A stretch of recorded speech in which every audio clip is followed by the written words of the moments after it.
Protection కాదు, అది Congress party వాళ్ళు అసెట్ ప్రొటెక్షన్ కోసం తీసుకొచ్చారు.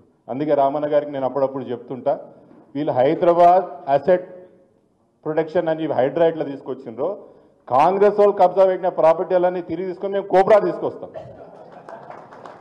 కాంగ్రెస్ పార్టీ నుంచి కబ్జాలైనా కాంగ్రెస్ పార్టీ వాళ్ళు ఆక్రమించిన భూములన్నీ తిరిగి రికవర్ చేసుకోవడానికి మేము కోబ్రా తీసుకొస్తాం.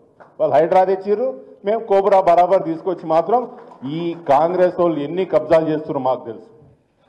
గ్రౌండ్ లెవెల్లో పై స్థాయి నుంచి ముఖ్యమంత్రి గారు కుటుంబ సభ్యులు ఎన్ని భూముల అగ్రిమెంట్లు చేసుకుంటున్నారు, ఎన్ని కబ్జాలు చేస్తున్నారు, ఎంత బెదిరిస్తున్న విషయం మాకు తెలుసు.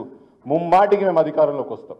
3 సంవత్సరాల తర్వాత అధికారంలోకి వచ్చిన తర్వాత కాంగ్రెస్ పార్టీ వాళ్ళు ఎక్కడెక్కడైతే కబ్జాలు పెట్టిర్రో, హైడ్రాన్ వాడుకొని ఎక్కడెక్కడైతే ప్రజలను బెదిరించి ఎవరైతే ఆస్తులు కొలగొట్టిర్రో, మేము అన్నీ కూడా అప్పుడు అసెట్ రికవరీ అన్నీ కూడా చేసి అప్పుడు న్యాయం ఏందో మేము చూపిస్తామని మనం చేసుకుంటాం.